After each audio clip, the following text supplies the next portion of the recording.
Kita masuk ke pembahasan pertama tentang heading di HTML. Nah, sini pertama-tama kita setup dulu. Nah, jadi di sini untuk text editornya saya menggunakan Visual Studio Code. Link downloadnya ada di deskripsi.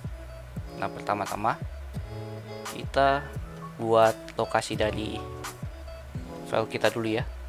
Untuk HTML-nya, mungkin saya buat di folder YouTube. Buat folder namanya XML.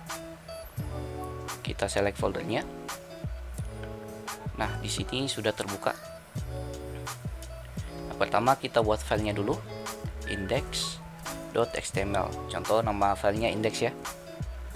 Nah, di sini kita buat struktur HTML-nya.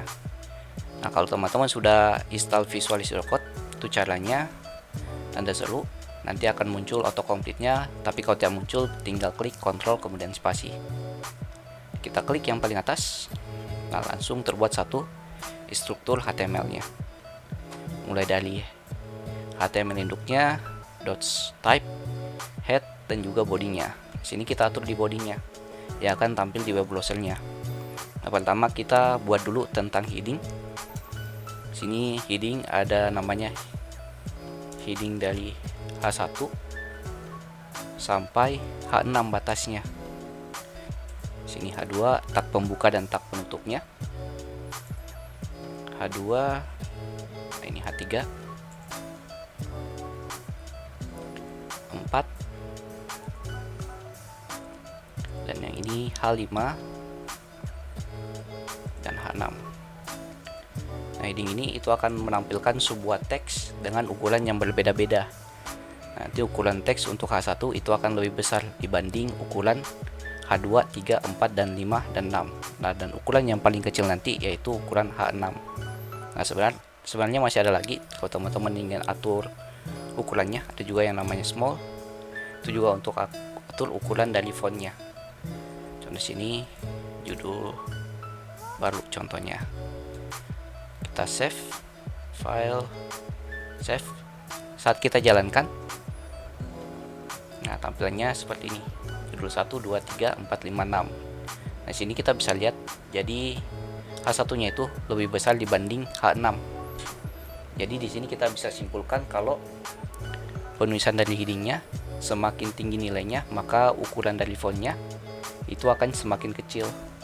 Nah, sebaliknya jika nilai dari headingnya itu lebih kecil, ukuran fontnya akan lebih besar. Seperti ini. Nah, ini juga ada yang namanya small. Jadi dia juga membuat ukurannya, cuman dia tidak bold ya, atau dia tidak menebalkan teksnya. Nah, heading ini digunakan untuk bagian heading atau untuk judul sebuah teks ataupun subjudulnya. Nah, ini untuk heading. Dan kita masuk ke pembahasan selanjutnya, yaitu tentang paragraf. Jadi paragraf itu kalau teman-teman ingin buat yang namanya paragraf di setiap halamannya atau di setiap codingannya. Nah, itu dimulai dengan elemen yang namanya P. Tag pembuka dan tag penutup. Nah, di sini saya buat saja paragraf random. Ini supaya tampilannya lebih enak, kita buat seperti ini. Nah, jadi satu elemen P ini itu untuk membuat satu paragraf seperti ini. Kalau kita jalankan, tampilannya seperti ini.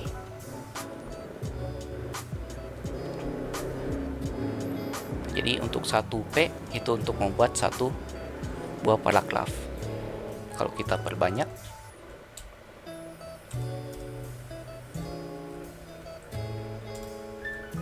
tampilannya akan seperti ini.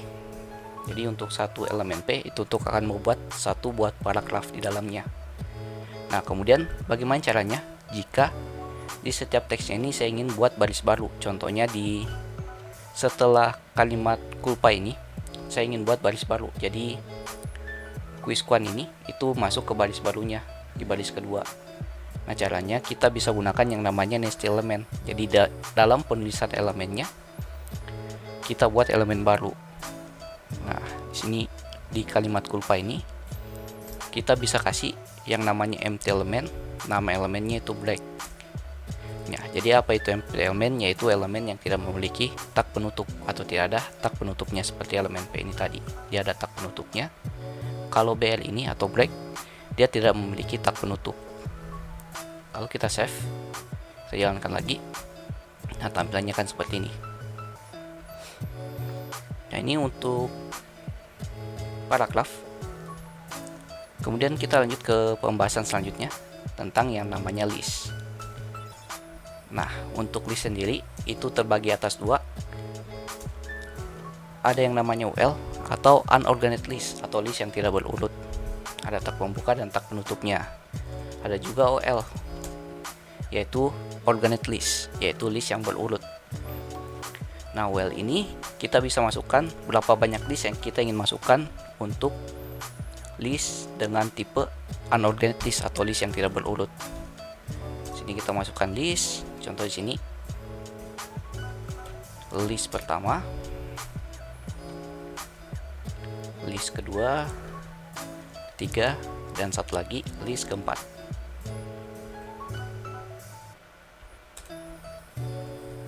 Nah, di sini pun juga sama, kita bisa gunakan berapa banyak list yang ingin kita tampilkan.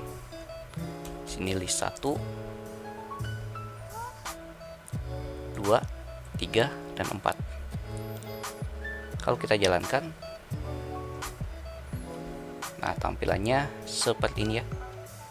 Ini list 1, 2, 3, 4. Nah, ini artinya unorganized list atau list yang tidak berurut. Dia berupa simbol titik seperti ini. Nah, ini juga ya. Dia namanya organized list, yaitu list yang berurut. Nah, di sini juga teman-teman bisa buat listnya dalam list.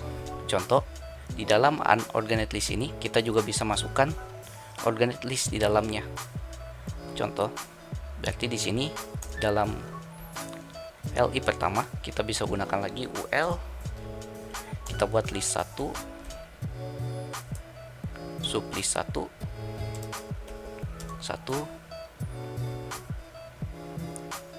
2, dan 3. Maka tampilannya akan seperti ini. Ini tadi UL, kalau kita pakai OL, kita ganti tag pembuka dan tag penutupnya. Kita reload. Nah, jadi dalam unorganized list itu terdapat organized list. Nah, di sini pun kita bisa masukkan bukan berupa teks juga, tapi kita bisa masukkan juga berupa elemen. Contoh, kita masukkan H3 sub judul. Nah, ini untuk judul utamanya contohnya. Kita kasih H2 judul utama.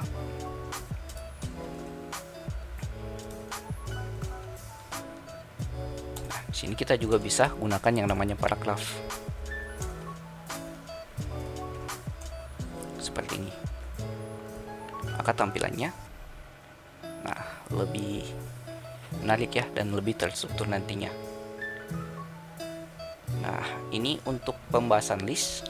Nah, kemudian kita masuk ke pembahasan selanjutnya, yaitu tentang pembahasan link, yaitu cara kita berpindah dari satu file ke file yang lainnya. Contoh, di sini saya buat file namanya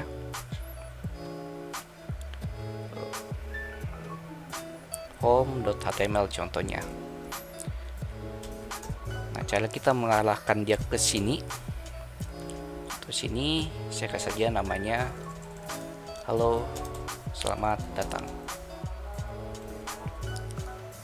Nah, bagaimana caranya saya arahkan dia ke sana? Nah, ini kita bisa gunakan yang namanya elemen A.